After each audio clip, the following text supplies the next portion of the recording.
lleugerament euforitzant i li seria una olor molt més agradable d'aplicar de la cananga odorata combinada amb el romaní, que potser fora una indicació més de tipus masculí.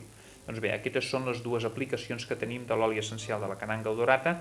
Resumint, una acció ajuda contra la hipertensió arterial, també una ajuda contra les infeccions intestinals, a part del control mèdic, i una aplicació més lúdica de la utilització amb ús extern d'aquests olis essencials contra els estats d'ànims decaiguts, contra l'abatiment generalitzat, per produir una sensació d'eufòria, una sensació d'excitació, que inclús si arribéssim més enllà doncs ja podríem parlar dintre dels termes d'un producte mitjanament de característiques afrodisíaques. Molt bé. A veure, Pujol, ja que tu ets perfumista i llicenciat en farmàcia, avui m'has portat una recepta molt interessant sobre un bany aromàtic. Els pots explicar?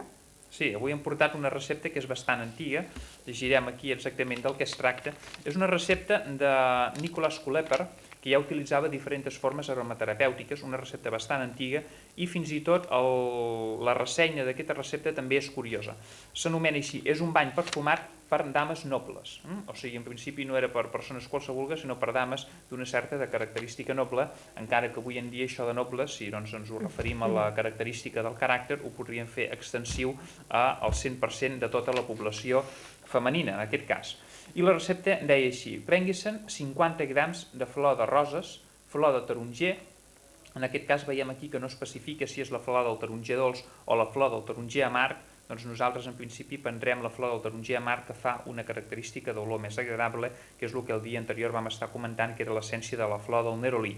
També flors de llesamí, fulles de llaurer, fulles de romaní, flor i fulles d'espígol, herba bona i aigua de manantial. De totes aquestes plantes que hem estat anomenant, 50 grams de cada. Aleshores, això barrejar-ho amb 1 litre d'aigua de manantial i posar-ho a ebullició a foc lent durant aproximadament uns 3 minuts. Aleshores, amb això el que preparàvem és una aigua de bany per incorporar-ho a dintre de la banyera. Però tanmateix, abans de fer-ho, hi afegiríem 5 gotes d'oli essencial de cantueso, 5 gotes d'oli essencial d'almizcle, 5 gotes d'oli essencial d'ambergris.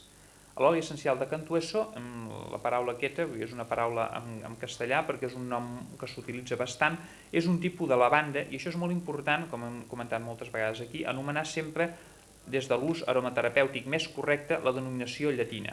El cantueso és la lavàndula estaechas, que no té res a veure, per exemple, amb la lavàndula spica, que és l'espígol, o amb la lavàndula officinalis, que és la flor de lavanda. Veiem 3 tipus de lavandes que fan olors lleugerament diferents. En aquest cas concret del cantueso fa una olor més de tipus alcanforaci.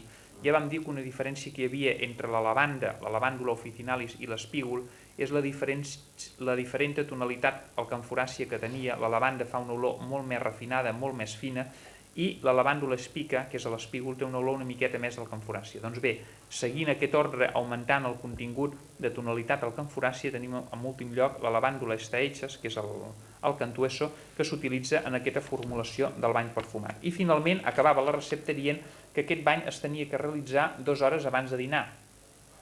2 hores abans de dinar, suposo, perquè evidentment és una recepta molt antiga, perquè això s'utilitzaven les dames nobles quan anaven a dinar. Al cap d'una hora, quan s'ha aplicat aquest bany, l'olor ja canvia del moment en què s'acaba d'aplicar.